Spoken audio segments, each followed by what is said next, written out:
कहानी की शुरुआत हेलन नामी एक लड़की से होती है जो सुपरमार्केट में थी जब उसका सामना एक भयानक बड़ी सी क्रिएचर से हो गया, जिससे बचने के लिए वो जंगल की तरफ भागी और क्रिएचर भी रास्ते में आने वाली सभी चीजों को तबाह करते हुए उसी के पीछे उसी को मारने के लिए बढ़ा। जिसके बाद सीन यहीं से कट होकर हमें 8 साल बाद का वक्त दिखाया गया, जहां आज दोबारा शहर में देखे जाने वाले बड़े से क्रिएचर की खबर छपी थी। zoology के स्टूडेंट बहुत ज्यादा एक्साइटेड होकर इस न्यूज के बारे में अपने प्रोफेसर निक को बताते हैं और निक जवाब देता है, रूमर है, ये बस मजाक है। वो इस खबर का कोई रिस्पॉन्स नहीं देते तो कॉर्नर उनसे कहता है, मैं जानता हूँ कि आप इस न्यूज पर ध्यान क्यों नहीं दे रहे, क्योंकि आपकी वाइफ भी ऐसे ही किसी मॉन्स्टर की तलाश में गायब हो गई थी और आज तक नहीं मिली, और ना ही आज तक वो मॉन्स्टर के इस दुनिया में होने का आज तक सबूत दे पाई थी। निक अब इस बात को गलत साबित करने के लिए अपनी टीम के साथ निकल जाता है इस खबर की इन्वेस्टिगेशन करने के लिए उसी जगह पर जहाँ उस क्रिएचर को देखा गया था। यहाँ जाने पर साइंटिस्ट को एक ट्रक पर बड़े बड़े पंजों के निशान नजर आते हैं और यहीं पर जंगल की फेंस भी उन्हें टूटी हुई मिलती है, और ये चीजें निक को भी सोचने पर मजबूर कर देती हैं कि हो सकता है कोई बड़ी क्रिएचर अभी भी इस दुनिया में एग्जिस्ट करती हो, जिसे पहले 8 साल पहले देखा गया हो, और उसी क्रिएचर के बारे में उसकी वाइफ साइंटिस्ट हेलन भी इन्वेस्टिगेट करने आई थी, फिर उनका आज तक सुराग न मिला। वो सोचता है कि हो सकता है उसी क्रिएचर ने हेलन को निगल लिया हो, इसीलिए आज तक उसकी बॉडी का भी सुराग नहीं मिला था। अब सीन कट होकर हमें एक zoologist एबी को दिखाया जाता है जो कि रेप्टाइल्स पर रिसर्च करती है। उसके नेबर का एक बच्चा उसे अपने घर लेकर जाता है और उसे बताता है कि उसने जंगल में से एक अजीब किस्म की लेजर्ड को पकड़ा है।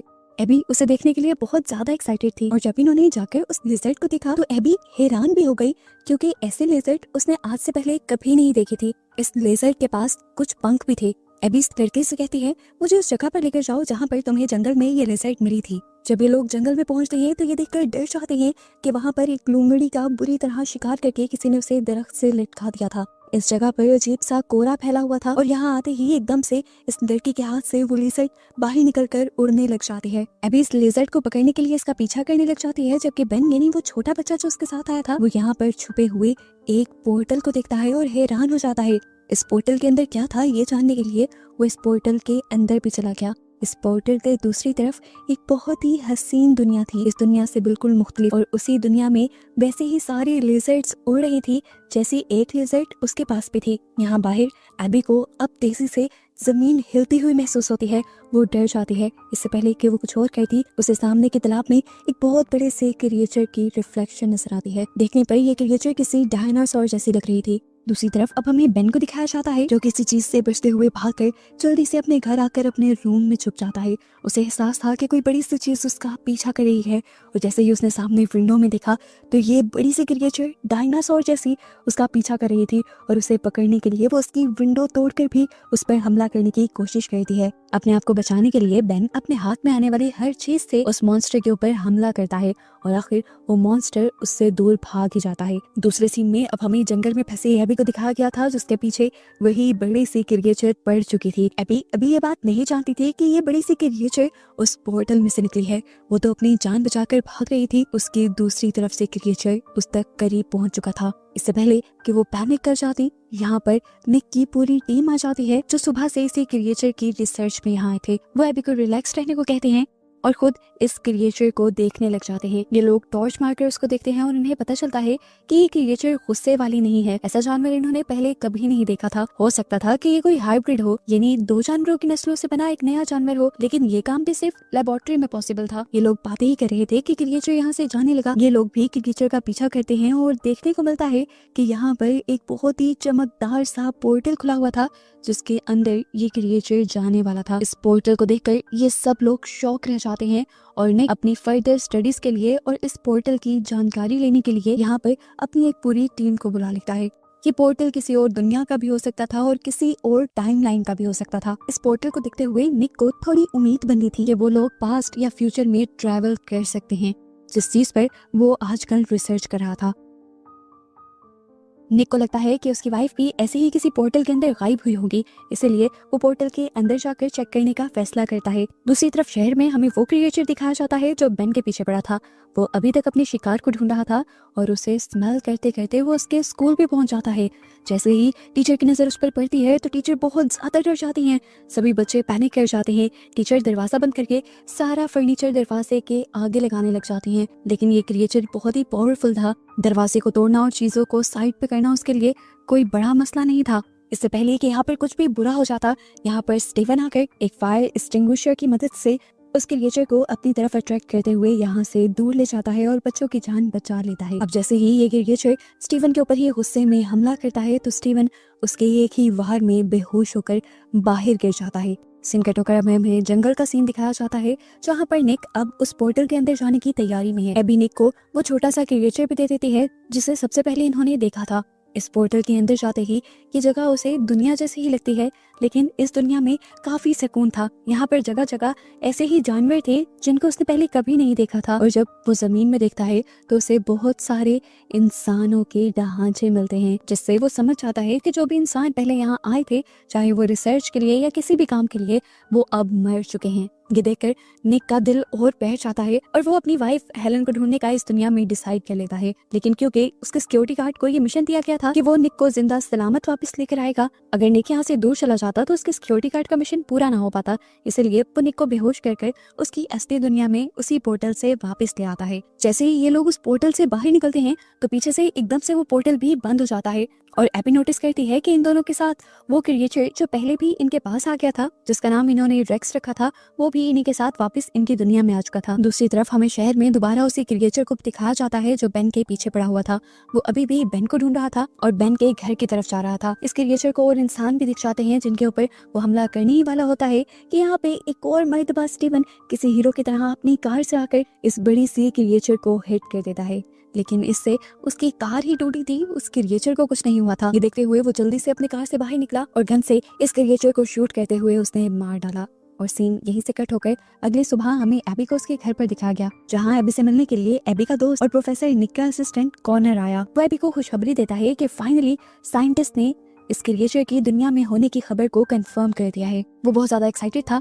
अभी ये लोग इसी चीज के बारे में बात ही कर रहे थे कि कॉर्नर देखता है कि एबी के पास अभी भी उस क्रिएचर का एक छोटा बच्चा था, जिसे देखकर वो बहुत ज्यादा इंप्रेस हो जाता है। एबी उसे ये बात सीक्रेट रखने को कहती है और यहाँ पर कॉर्नर भी उससे एक सीक्रेट शेयर करता है कि वो भी उस पोर्टल के बारे में सर्च करना चाहता है जिस पोर्टल के अंदर प्रोफेसर निक गए थे। एबी बताती है कि वो पोर्टल तो बंद हो चुका है, लेकिन ये नहीं जानते थे कि एक जगह से तो वो पोर्टल बंद हुआ था, लेकिन अब वो पोर्टल दुनिया की कई जगहों पे खुल गया था और उसके अंदर से अजीबो गरीब क्रिएचर्स निकल रही थी जो साइज में भी बहुत बड़ी थी। खैर अगले दिन दिखाया जाता है कि अब एबी और कॉर्नर दोनों ही उस पोर्टल को ढूंढने के लिए जंगल में ठहरे थे। उन्होंने टेंट लगाया और इसी तरह बातें करते करते वो सो भी गए।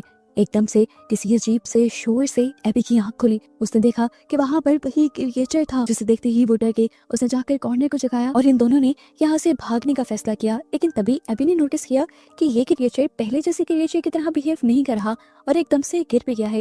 ये लोग जब पास जाकर चेक करते हैं तो असल में इन्हें पता चलता है कि इनके साथ तो दो लड़के प्रैंक कर रहे थे।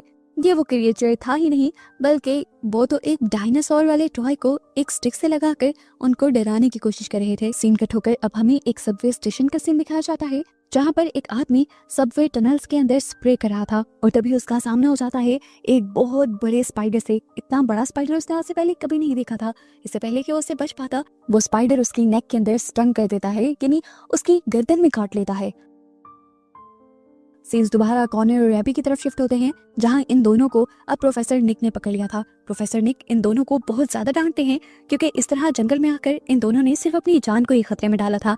अगर वो क्रिएचर जंगल में खुली होती तो ये लोग आज जिंदा भी ना होते। ये बात सुनते हुए कॉर्नर को भी बहुत ज्यादा दुख होता है और उसे एहसास होता है कि उसने भी एबी की जान को खतरे में डाल दिया था अपने सिर्फ एक एडवेंचर के चक्कर में। इनकी इन्हीं बातों के दौरान निक और उनकी एक क्लीग क्लॉडिया को एक आदमी के बुरी तरह जख्मी होने की खबर मिलती है। ये लोग जब उसे चेक करने के लिए हॉस्पिटल में जाते हैं तो इन्हें पता चलता है कि उसको कोई जहरीली चीज तो काटी है, लेकिन क्या चीज काटी है इसका अंदाजा वो नहीं लगा पा रहे थे क्योंकि इस दुनिया में ऐसा कोई भी बड़ा इंसेक्ट यानी कोई इतना बड़ा कीड़ा नहीं देखा था जो इतना बड़ा डंग मारे। अब मिस क्लॉडिया सिक्योरिटी मैनेजर के पास जाती हैं और उसे कहती हैं कि हमें एक टेक्निकल टीम को रिसर्च के लिए उसी एरिया में भेजना होगा जिस एरिया में ये इंसान काम कर रहा था, ताकि वहाँ जाकर ये लोग उस क्रिएचर को पकड़ कर लेकर आए जिसने इस आदमी के ऊपर हमला किया है, ताकि ये लोग उसका एंटीडोट बनाकर उसका इलाज कर सकें। सिक्योरिटी मैनेजर मान जाते हैं और वहाँ पर एक टीम को भेजा जाता है। अंदर जाते ही इन सब का सामना हो जाता है बेशुमार बड़ी बड़ी स्पाइडर्स से। इंसानों को यहाँ देखते ही एकदम से ये सारी स्पाइडर्स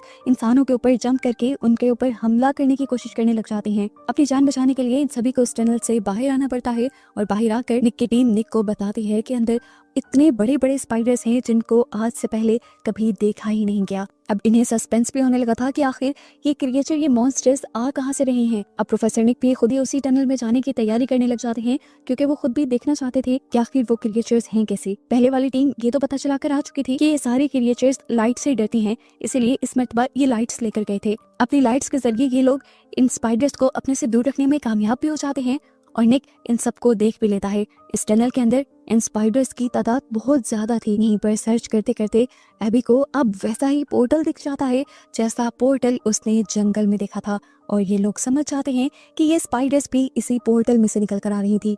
अब ये लोग और इस पोर्टल को देख ही रहे थे कि इसके अंदर से एक और बहुत बड़ा मॉन्स्टर निकल आया। ये एक जाइंट सेंटीपेड था जिसके ऊपर के टेंटिकल्स इतने बड़े थे कि उसमें वो किसी भी आदमी को लपेट सकता था। इससे पहले कि वो एबी के ऊपर हमला कर देता, स्टीव यहाँ से कोई चीज उठाकर इस सेंटीपेड के सर पर मारता है और ये दोनों बचने के लिए यहाँ से भागते हैं। इतने में निक भी यहाँ आकर इतने बड़े सेंटीपेड को देख लेता है। इससे बचने के लिए ये लोग अब दूसरे रूम में तो आ गए थे जहाँ का निक ने दरवाजा भी बंद कर दिया था, लेकिन अब इनकी बदकिस्मती कि इन्हें पता चला कि इस टनल के बाकी सब एग्जिट बंद है। एक वही रास्ता खुला है जहाँ से ये लोग आए थे और वहाँ पर बड़े बड़े सेंटीपेड जैसे क्रिएचर हैं। जहाँ पर निक बंद हुआ था, स्टीव उसे बचाने के लिए यहाँ पर एक फायर सिलेंडर लेता है और उससे इस क्रिएचर को जलाकर यहाँ से उसके पोर्टल में वापस भेजने की कोशिश करता है, लेकिन ये क्रिएचर अपना एक ही टेंटिकल मारते हुए उसके हाथ से सिलेंडर ही उस पोर्टल से दूसरी तरफ फेंक देता है और फिर स्टीव के ऊपर भी हमला कर देता है। थोड़ी देर बाद निक जब फील करता है कि दूसरी तरफ का शोर कम हो गया है तो वो चेक करने के लिए आया। यहाँ पर स्टीव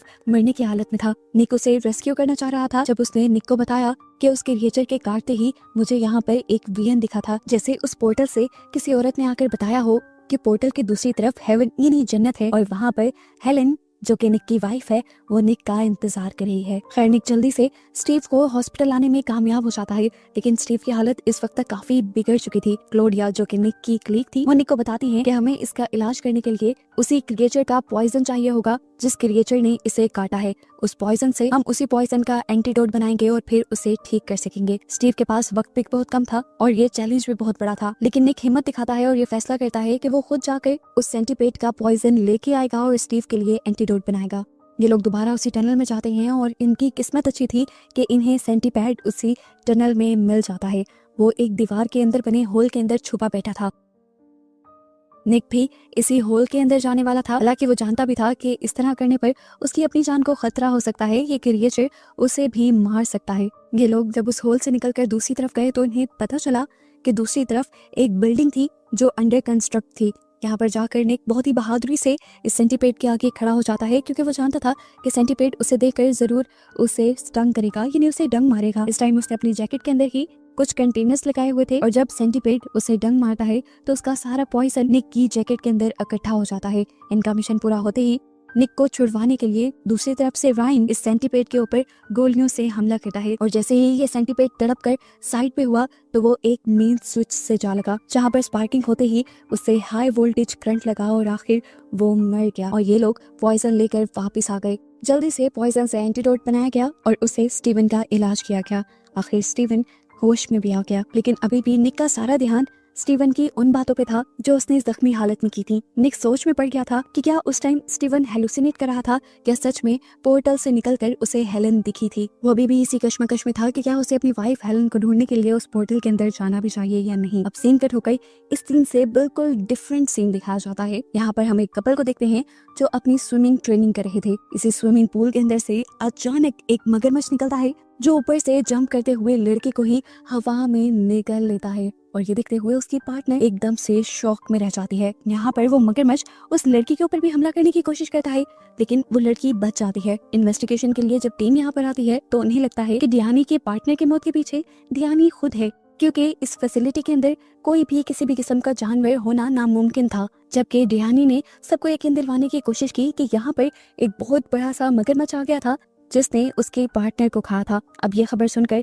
निक और उसकी टीम अगले दिन यहाँ पर पहुंचते हैं और उन्हें सारा मामला समझ आ जाता है कि यहाँ पर भी जरूर एक पोर्टल खुला होगा जिसके अंदर से वो क्रिएचर निकला होगा और उसी क्रिएचर ने उस लड़के को खाकर वो क्रिएचर अपने घर वापस चला गया होगा। इसीलिए इस जगह पर कोई भी साइन उसका नहीं मिल रहा। अब क्लॉडिया जो ये बात सारी समझ गई थी, वो अब अपने सिक्योरिटी चीफ के पास जाती है, उन्हें वो ये सारा मामला बताती है और डैनी को उसके उस गुनाह की सजा ना देने को कहती है जो उसने किया ही नहीं था। लेकिन यहाँ पर ये आदमी क्लोडिया को जवाब देता है, हम ऐसा कुछ नहीं कर सकते जैसा तुम चाह रही हो, क्योंकि अगर हमने उस लड़की को अरेस्ट ना किया तो वो दुनिया वालों को उस क्रिएचर और उन पोर्टल्स के बारे में सब कुछ बता देगी और ये खबर अभी हमें हाइड ही रखनी है।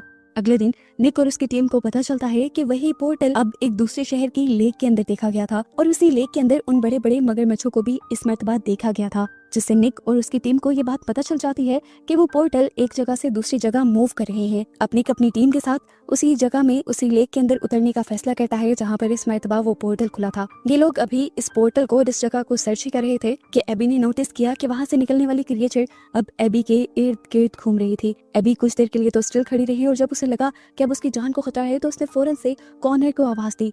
कॉर्नर उसे बचाने के लिए आया और उसे निकाल कर पानी से बाहर ले गया। वो क्रिएचर इनके ऊपर हमला करने के लिए पानी से बाहर भी आ गई तो कॉर्नर ने उससे बचने के लिए एक लकड़ी का टुकड़ा उठाया और उसके गले में स्टैब कर दिया। दर्द से वो मगरमच्छ वापस चला गया और पानी के अंदर जाते ही वो अपने पोर्टल में चला गया, के लिए अपनी दुनिया में चला गया और उसके यहाँ से जाते ही वो पोर्टल बंद हो गया। अब पोर्टल के बंद होते ही निक और उसकी जितनी भी टीम यहाँ पे रिसर्च कर रही थी उनकी रिसर्च भी बंद हो जाती है। अब अपनी रिसर्च को कंटिन्यू करने के लिए निक और उसकी टीम डिसाइड करती है कि वो अब अगली वो जगह ढूंढेंगे जहाँ पे ये पोर्टल खुलेगा। फाइनली इन्हें जल्दी उस जगह का पता चल जाता है जहाँ ये पोर्टल दोबारा खुला था। निक ने इस मर्तबा उस पोर्टल में जाने का डिसाइड कर लिया था। रायन निक के साथ एक रस्सी बांध देता है कि अगर जरूरत पड़ी और उन्हें लगा कि निक किसी खतरे में है तो वो रस्सी के जरिए निक को बाहर खींच लेंगे।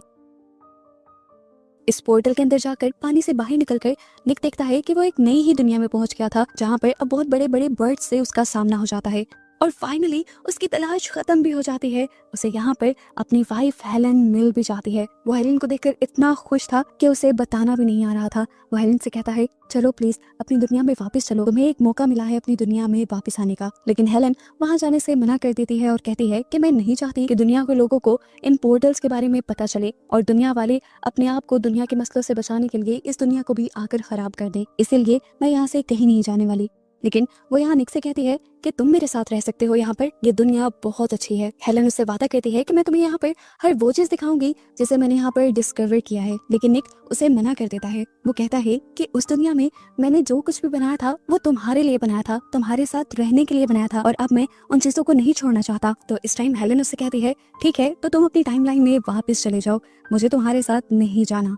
उसकी बात सुनकर निक वापस पानी के अंदर चला जाता है ताकि अपने पोर्टल से वापस अपनी दुनिया में जा सके। जब वो पानी के अंदर तैर रहा था तो यहाँ उसके ऊपर हमला करने के लिए एक बहुत बड़ी सी क्रिएचर आ गई। अपने आप को बचाने के लिए निक ने उसके ऊपर हमला भी किया, लेकिन इस हमले का उसके ऊपर कोई फायदा नहीं था।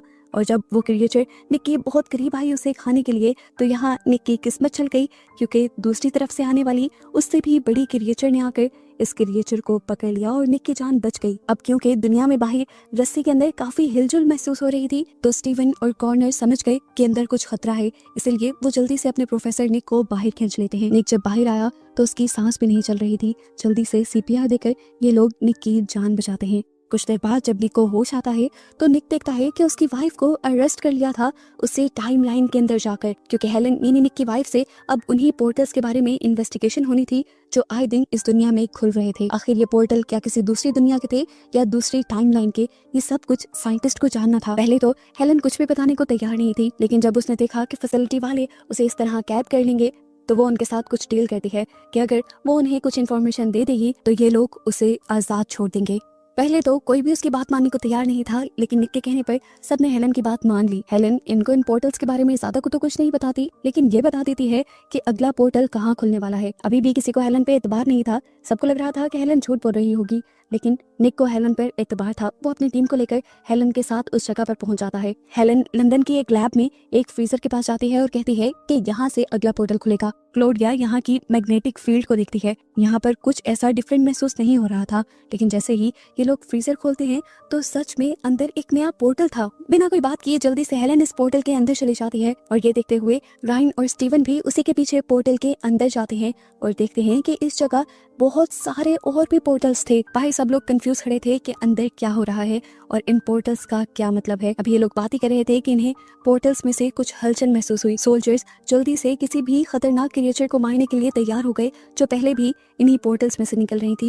लेकिन इस मर्तबा इस पोर्टल में से एक छोटा सा बर्ड निकला था जो इन लोगों को अपने लिए खतरा नहीं लगता। ऐसे ही बहुत सारे बर्ड्स आ जाते हैं जिन्हें कुछ लोग चुराने की भी कोशिश करते हैं ताकि सभी लोगों को दिखाया जा सके। लेकिन निक कभी ऐसा नहीं चाहता था कि आम लोगों को इन पोर्टल्स के बारे में या इन बर्ड्स के बारे में कुछ पता चले, इसीलिए वो बर्ड्स को पोर्टल्स के पास लेकर जाता है ताकि वो पोर्टल के जरिए वापस चले जाएं। लेकिन एक बर्ड पोर्टल में जाने से पहले ही मर जाता है। सब हैरान थे क्योंकि पहले जो कोई भी इस पोर्टल के अंदर जा रहा था उसे कुछ नहीं हो रहा था, पर अब सब बदला बदला सा था। इसकी मौत की वजह क्या हो सकती थी? निक इसे जानने के लिए उसका ऑपरेशन करने लग जाता है और निक को उसकी बॉडी के अंदर से एक पैरासाइट मिलता है जिसने उसकी जान ले ली थी। ये क्रिएचर यहाँ से मूव करने लग जाता है। एक आदमी इस क्रिएचर को मारने की भी कोशिश करता है लेकिन निक उसे मना कर देता है। अब एबी और स्टीवन मिलकर इस क्रिएचर को पकड़ लेते हैं और इस पर रिसर्च शुरू कर देते हैं। इस पर रिसर्च करने पर पता चलता है कि इस पैरासाइट के अंदर ऐसी ताकत थी जिसकी वजह से ये जिसकी भी बॉडी के अंदर जाता है उसके इंटरनल ऑर्गन्स को जख्मी कर देता है और उसके नर्वस सिस्टम पर अपना कंट्रोल भी हासिल कर लेता है।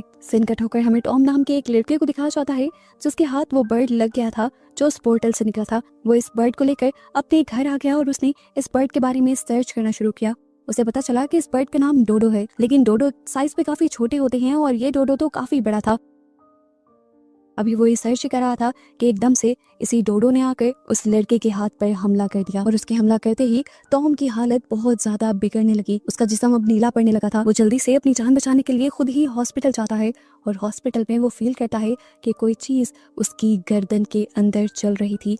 ये वही पैरासाइट था जिसके बारे में निक ने लैब में रिसर्च की थी। इसी क्रिएचर के काटने के बाद ही एक मर्तबा टॉम ने अपने दोस्त पर भी हमला करने की कोशिश की थी, लेकिन फिर उसने जल्द ही अपने आप पर काबू पा लिया था, जिसका साफ मतलब था कि एक क्रिएचर किसी के सोच और दिमाग को भी अपने कंट्रोल में ले सकती है। अब टॉम का दोस्त जाकर क्लॉडिया को उस बर्ड के बारे में बता देता है जो टॉम ने अपने घर में रखा हुआ था। निक और उसकी पूरी टीम उसी बर्ड को ढूंढने के लिए टॉम के घर आ जाती है और इन्हें टॉम के घर पर वो बर्ड मरा हुआ मिलता है। यहाँ पर हमें टॉम को हॉस्पिटल में दिखाया जाता है जिसका अब सिटी स्कैन हो चुका था। सिटी स्कैन के अंदर उस पैरासाइट को देख लिया गया था और डॉक्टर टॉम को बताते हैं कि उसकी फौरन से सर्जरी करनी पड़ेगी। ये सुनकर टॉम को पता नहीं क्या होता है कि वो डॉक्टर के ऊपर ही हमला कर देता है और डॉक्टर को काट लेता है। जैसे ही टॉम को होश आता है तो वो अब पैनिक हो चुका था। उसे समझ नहीं आ रही थी कि वो ये सब कर क्यों रहा है। अपने आप पर कंट्रोल पाने के लिए वो बाथरूम में चला गया। अब उसे अपने सवालों के जवाब जानने थे, इसलिए उसने फैसला किया कि वो एबी के पास जाएगा और पता चलाएगा कि ये डोडो आया कहाँ से था, क्योंकि जो उसने रिसर्च की थी उसके मुताबिक उसे पता चला था कि डोडो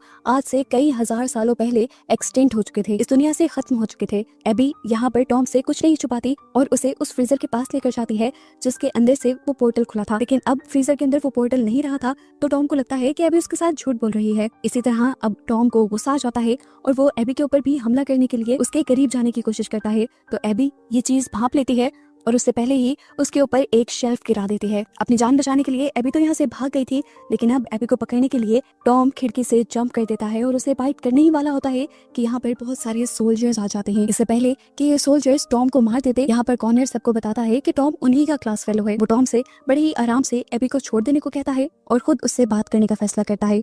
इससे पहले कि कॉर्नर कुछ बात कर पाता, कॉर्नर नोटिस करता है कि टॉम की आंखें एकदम से बदल गई हैं। उसकी आंखों का रंग बदल गया था, उसकी स्माइल बदल गई थी और फिर देखते ही देखते उसने कॉर्नर के हाथों में ही दम तोड़ दिया और वो मर गया। उस पैरासाइट ने टॉम की जान ले ली और इस चीज से कॉर्नर बहुत ज्यादा डिस्टर्ब हो गया। फिर अब इस सब को एक महीना गुजर जाता है और हमें एबी और कॉर्नर को एक घर में दिखाया जाता है। हम देखते हैं कि एबी के घर पर अभी भी रेक्स नाम की वो क्रिएचर है जो इस सीजन के स्टार्ट में उसे मिली थी। वो भी इन्हीं के साथ रहती थी। एबी ने उसे अपना पेट बना लिया था। अब क्योंकि वो बाहर कहीं भाग न जाए, इसीलिए वो कॉर्नर को हमेशा अपने घर की विंडोज बंद रखने को कहती है। लेकिन कॉर्नर एक दिन गेम खेलते हुए विंडोज को बंद करना भूल जाता है और वो क्रिएचर उनके घर से बाहर निकल जाती है और कॉर्नर परेशानी में उसे ढूंढने के लिए निकल जाता है। दूसरी तरफ निक को एक आदमी की लाश मिलती है जिसके जिस्म के चीथड़े चीथड़े कर दिए गए थे। साफ जाहिर था कि उसके ऊपर किसी मॉन्स्टर ने अटैक किया था। निक समझ गया था कि वहाँ पे भी कोई नया पोर्टल खुल गया होगा। ये लोग जब उस गोल्फ क्लब पर जाते हैं तो देखते हैं कि यहाँ पर पोर्टल अब आसमान की तरफ से खुला था और किसी परिंदे की तरह दिखने वाले उस मॉन्स्टर ने या ड्रैगन ने उस इंसान पर हमला किया था। यहाँ पर फाइनली अब कॉर्नर को भी रेक्स मिल जाती है, वो भी उसी के कार के ऊपर बैठी हुई, क्योंकि रेक्स उसका पीछा कर रही थी। जैसे ही कॉर्नर उसे पकड़ने लगता है तो रेक्स यहाँ से उड़ जाता है। कॉर्नर उसे पकड़ने के चक्कर में था और उसने ये देखा ही नहीं कि वो उसी गोल्फ क्लब में आ गया था जहाँ निक और उसके साथी थे। उसने यहाँ ये भी नहीं देखा कि कुछ तो एबनॉर्मल चल रहा है। पीछे से निक और एबी उसे आवाज देकर वार्न कहते हैं कि उसके ऊपर कुछ था। कॉनर ने जब ऊपर देखा तो यहाँ पे एक बहुत बड़ा सा बर्ड था जो तेजी से उसकी तरफ हमला करने के लिए बढ़ रहा था। अपने आप को बचाने के लिए कॉनर यहाँ से भागता है तो उसके सामने रेक्स भी उड़ जाती है। कॉनर को बचाने के लिए यहाँ पर सोल्जर्स उस क्रिएचर को मारना चाहते थे, लेकिन निक ने उस क्रिएचर को बचा लिया सोल्जर की गन को साइड पे करते हुए। इस गोली की वजह से वो क्रिएचर बहुत ज्यादा डर गई और ऊपर की तरफ उड़ गई। इससे यहाँ रेक्स और कॉनर दोनों की ही जान बच गई। यहाँ पर अब इन्हें पता चलता है कि इनकी रेक्स यानी वो पहली वाली क्रिएचर दोबारा कहीं जंगल में गायब हो चुकी थी। कॉनर और एबी दोनों रेक्स को ढूंढने के लिए जंगल में चले जाते हैं और फाइनली इन्हें रेक्स मिल भी जाती है। इससे पहले कि ये उसे उठा लेते, इन्हें यहाँ पर कुछ अजीबोगरीब आवाजें आती हैं। ये जब ऊपर देखते हैं तो इन्हें उड़ने वाले छोटे छोटे डायनासोर्स दिख जाते हैं।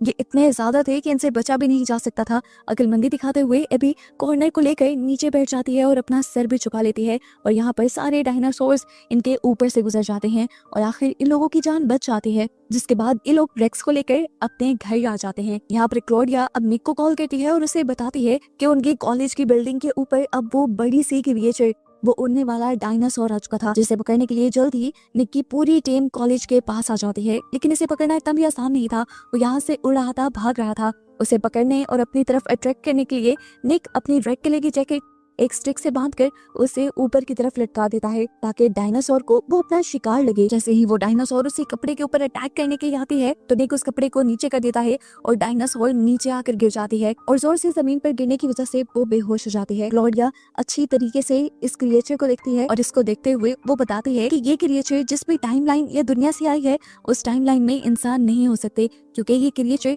इंसानों को खत्म कर देती। कुछ ही देर बाद हमें दिखाया जाता है कि वो छोटे छोटे से डायनासोर्स जो पहले एबी और कॉर्नर के पीछे पड़े थे वो एकदम से उसी बिल्डिंग पर हमला कर देते हैं जहाँ पर निक और उसकी टीम थी। ये पूरी टीम खिड़की से खड़े होकर इन्हें हैरानी से देख रहे थे और ये डायनासोर भी बाहर से उनको देख पा रहे थे। इसीलिए कुछ डायनासोर तो ये खिड़कियां तोड़कर अंदर भी आ जाते हैं। बचने के लिए निक और एक साथी उसकी जल्दी से एक रूम में चले जाते हैं और हर जगह को लॉक कर लेते हैं। अपने साथी को सिक्योर करते हुए निक जल्दी से एम्बुलेंस को कॉल करने के लिए और सिचुएशन को संभालने के लिए बाहर की तरफ जाता है। उसे अपनी इमरजेंसी वैन के अंदर एक गैस सिलेंडर मिलता है जिसे वो उठा लेता है इस उम्मीद से कि वो लोग शायद इसकी मदद से ड्रैगन से बच सकेंगे। लेकिन होटल में उन्हीं ड्रैगन्स ने चिमनी की मदद से अंदर आना शुरू कर दिया था, जिसकी वजह से क्लॉडिया बहुत ज्यादा डर जाती है। क्लॉडिया इन्हें मारने के लिए यहाँ पर गोल्फ स्टिक उठा लेती है, लेकिन इतनी सारी क्रिएचर से लड़ना उसकी बस की बात नहीं थी। तभी यहाँ पर पीछे से हेलन आ जाती है जो क्लॉडिया को लेते हुए यहाँ से चली जाती है किचन के अंदर। वो यहाँ माइक्रोवेव्स के अंदर कुछ स्टील की चीजें रख के सारी माइक्रोवेव्स को चला देती है, जिसकी वजह से इस बिल्डिंग में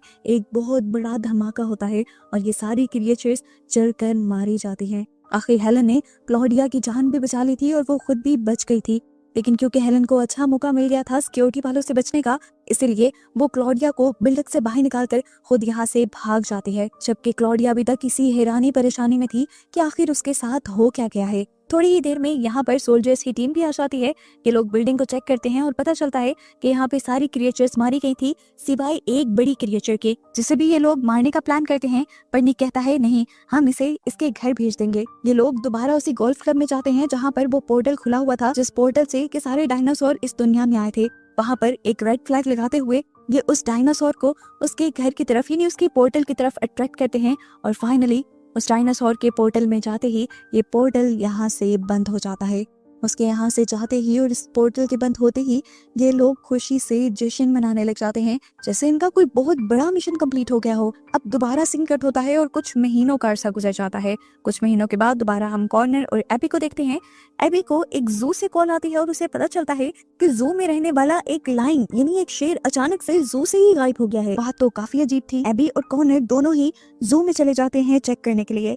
यहाँ पर इन्हें शेर के गायब होने का तो कोई सुराग नहीं मिलता, लेकिन शेर के ही कैबिन में कुछ खून के सैंपल्स मिल जाते हैं जिन्हें कॉर्नर इकट्ठा कर लेता है। डीएनए टेस्ट करने पर इन्हें पता चलता है कि ये डीएनए तो इस दुनिया से ताल्लुक ही नहीं रखता, यानी इस दुनिया की किसी भी क्रिएचर का डीएनए उस डीएनए से मैच नहीं हो रहा था। ये और भी ज्यादा डरा देने वाली बात थी। एबी इस चीज को लेकर ज्यादा इसके भी परेशान हो गई थी क्योंकि पिछले ही दिन उसके बॉस भी गायब हो चुके थे जिनका कोई भी सुराग नहीं मिला था। ऐसे जानवर और इंसान कहाँ गायब हो रहे थे ये भी सोचने की बात थी। इधर ये लोग बात ही कर रहे होते हैं तो दूसरी तरफ हम हेलन को दोबारा इसी दुनिया में इसी टाइमलाइन में देखते हैं। वो जल्दी से निक और उसके साथियों से मीटिंग रखती है और उनसे मदद मांगती है क्योंकि पिछले ही दिन उसकी टाइमलाइन में एक बहुत बड़े मॉन्स्टर ने हमला कर दिया था। वो बताती है कि ये मॉन्स्टर किसी भी पास्ट की टाइमलाइन से नहीं थी, क्योंकि सारा पास्ट उसने पढ़ा हुआ था। वो मॉन्स्टर बहुत ही ज्यादा भयानक और अजीब था, और हेलन के मुताबिक वो भयानक मॉन्स्टर फ्यूचर से आया था। हेलन को निक और उसके साथियों की मदद चाहिए थी ताकि वो उस मॉन्स्टर को उसकी टाइमलाइन में वापस भेज सकें या मार सकें। यही अब दोबारा हमें जू का सीन दिखाया जाता है, जहाँ पर इस टाइम एबी अकेली थी और पूरे जू को देख रही थी। इतने में ही यहाँ पर स्टीवन भी आ जाता है। स्टीवन एबी को जिंदा देखकर बहुत ज्यादा खुश हो जाता है, और इससे पहले कि वो उसे कुछ बता पाता या समझा पाता, इन दोनों का सामना उसी बड़े से खतरनाक से मॉन्स्टर से हो जाता है, जिसके हाथ और पांव दिखने में इंसानों की तरह थे, लेकिन वो किसी बंदरों की तरह छलांग लगा रहा था। पीछे से रायन और उसकी टीम उसे पकड़ने के लिए उस पर हमला करती है, जिसकी वजह से वो जू से निकलकर भाग जाता है। बाहर जाने पर इन्हें वो कहीं नहीं मिला, तो इन्हें पता चला कि वो मॉन्स्टर जंगलों में जा चुका था। ये सब लोग उसे पकड़ने के लिए जंगलों में जाते हैं, और दरख्त के ऊपर इन्हें वो मॉन्स्टर दिख भी जाता है, जो बहुत ही तेजी से एक से दूसरे दरख्त के ऊपर मूव कर रहा था। इतनी स्पीड उन्होंने पहले किसी जानवर की नहीं देखी थी। निक कहता है कि अगर हमें इस मॉन्स्टर को अपने काबू में करना है तो हमें बड़े वेपन्स की जरूरत पड़ेगी। इस टाइम यहाँ पर कॉर्नर भी आ चुका था। कॉर्नर को याद आया कि उसने पिछले ही दिन एक डीएनए टेस्ट किया था। वो डीएनए इस दुनिया की क्रिएचर से ताल्लुक नहीं रखता था, तो साफ मतलब था कि वो डीएनए इसी क्रिएचर का था। उस डीएनए के जरिए उसने उस क्रिएचर की काफी सारी कमजोरियों का पता चलाया हुआ था, और उसे याद आता है कि ये क्रिएचर म्यूजिक से और साउंड से बहुत ज्यादा डरता है। वो अब म्यूजिक का अरेंज करने के लिए गाड़ी के अंदर जाता है, और उसका म्यूजिक बॉक्स निकाल ही रहा होता है कि वो क्रिएचर उसकी गाड़ी की विंड स्क्रीन के ऊपर हमला कर देती है। और इससे पहले कि वो कॉर्नर को ही मार देती, कॉर्नर गाड़ी से निकलने में कामयाब तो हो जाता है, लेकिन वो क्रिएचर अब दोबारा उसे मारने के लिए उसके सामने आ चुकी थी। और इस मर्तबा कॉर्नर की जान बचाता है स्टीवन, जो यहाँ गन लेकर आया था, और उसने गन से इस मॉन्स्टर को शूट कर दिया। लेकिन ये मॉन्स्टर मरा फिर भी नहीं। सीन कट होकर दूसरी तरफ हम रायन को देखते हैं, जो इस पूरी जगह को देख रहा था, और यहाँ उसे एक जगह से अजीबोगरीब जब आवाजें आती हैं तो वो अंदर जाकर इस झोंपड़ी को चेक करता है, जहाँ पर उसे वैसे ही 3-4 और छोटी छोटी क्रिएचर्स दिखती हैं, जैसे क्रिएचर या मॉन्स्टर से वो लड़ रहे थे। रायन को पता चल गया कि वो बड़ी क्रिएचर जिसे ये लोग देख रहे हैं वो असल में मदर है, और ये 3 छोटी छोटी क्रिएचर्स उसके बच्चे हैं। और मदर ने अपने बच्चों को यहाँ खाने के तौर पर 3 इंसानों की लाशें भी ला कर दी हुई थी। किसी तरह उस मॉन्स्टर को, इस क्रिएचर को भी ये पता चल जाता है कि उसके बच्चे खतरे में हैं, क्योंकि उन तक इंसान पहुंच गए हैं, तो वो अपने बच्चों को बचाने के लिए फौरन ही यहाँ पर आ जाती है। इससे पहले कि ये मॉन्स्टर अब एक एक इंसान पर हमला कर देता, निक के दिमाग में एक आइडिया आता है इस मॉन्स्टर को डिस्ट्रैक्ट करने का। वो इस मॉन्स्टर का एक बच्चा उठाता है और यहाँ से बाहर भागने लग जाता है, और ऊपर सीलिंग पे लगे मिरर्स को भी तोड़ने लग जाता है, ताकि आवाजों से वो इस मॉन्स्टर को डिस्ट्रैक्ट कर सके। कभी इधर तो कभी उधर से आवाजें सुनने की वजह से सच में ये मॉन्स्टर कंफ्यूज हो जाता है, और उसकी इसी कमजोरी का फायदा उठाते हुए ठीक वक्त पर निक उसकी आंख में गोली मारते हुए उसे नीचे गिरा देता है। इस टाइम ये क्रिएचर अभी मरा नहीं था। इस क्रिएचर के सभी बच्चों को ये लोग छोटे छोटे कंटेनर्स में डाल देते हैं, इसी उम्मीद में कि ये लोग इन क्रिएचर्स को, इन मॉन्स्टर को इनकी टाइमलाइन में वापस पहुंचा देंगे। खैर, ये लोग एक बहुत बड़ी मुसीबत से बच रहे थे। इन मॉन्स्टर्स से इन्होंने कम से कम दुनिया को तो बचा ही लिया था। अब ये लोग काफी रिलैक्स थे। निक और हेलन यहाँ पर बातें करने लग जाते हैं, और हेलन निक को इस टाइम एक कैमरा देते हुए अपनी पिक्चर बनाने को कहती है। इस कैमरे को देखकर निक को एक बहुत ही अजीब चीज याद आती है। ये वही कैमरा था जो उसने पहली मर्तबा पास्ट की टाइमलाइन में एक पोर्टल के अंदर जाने पर देखा था। पहली मर्तबा वो जब एक पोर्टल के अंदर गया था तो उसने देखा था कि वहाँ कुछ कंटेनर्स पड़े थे और इंसानों की लाशें पड़ी थी। वो कंटेनर्स बिल्कुल सेम ऐसे ही थे जिन कंटेनर्स में इस टाइम इन्होंने इन लाशों को रखा है।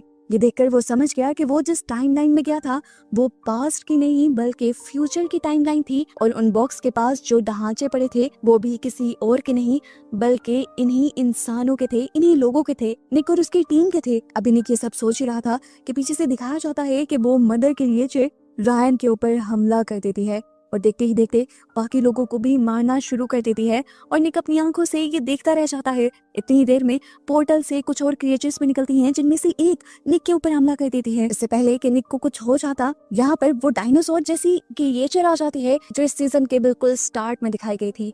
अब वो इस फ्यूचर वाले मॉन्स्टर के साथ लड़ने लग जाती है। दोनों के अंदर थी तो एक बराबर ताकत, ये तो मानने वाली बात थी। अच्छी टक्कर दे रहा था वो छोटा मॉन्स्टर उस डायनासोर जैसी क्रिएचर को, लेकिन डायनासोर भारी होने की वजह से उसको पीछे गिराते हुए उसके ऊपर गिरकर उसे हरा देता है। आखिर को यहाँ वो क्रिएचर मर जाती है और इस तरह निक की जान बच जाती है। यहाँ पर अब निक को एक सबसे बड़ा ट्विस्ट ये पता चलता है कि वो इस टाइम अपनी टाइमलाइन में था ही नहीं। वो इस टाइम एक फ्यूचर की टाइमलाइन में आ चुका था, जहाँ आकर कोई सारी जिंदगी अपनी वाइफ के साथ जी रहा था। असल में वो अपनी वाइफ के साथ एक दूसरी टाइमलाइन में उसे की मदद करने के लिए आया था। अब उसकी वाइफ उसे उसकी टाइमलाइन में लेकर जाती है और यहाँ से सभी लोगों को गुड बाय कहते हुए दोबारा अपने पोर्टल की तरफ चली जाती है। इधर आकर निक देखता है कि पोर्टल के बाहर उसकी पूरी टीम उसका इंतजार कर रही थी, जिन्हें देखकर वो बहुत ही ज्यादा रिलैक्स हुआ। लेकिन इस टाइम उसकी टीम में क्लॉडिया नहीं थी। वो जब अपनी टीम से क्लॉडिया के बारे में पूछता है तो ये सब लोग हैरान होकर पूछते हैं, क्लॉडिया कौन? ये लोग तो क्लॉडिया को जानते भी नहीं थे। और इस चीज से निक पहचान गया कि उसने पास्ट की टाइमलाइन में जाकर कुछ तो ऐसा बदल दिया था जिससे फ्यूचर की सभी टाइमलाइंस चेंज हो गई थी और अब फ्यूचर वो नहीं रहा था जैसा उसने देखा था। यानी अब ये लोग मरेंगे नहीं बल्कि जिंदा रहेंगे। और बस यही सब दिखाते हुए इस सीजन यहाँ खत्म हो जाता है।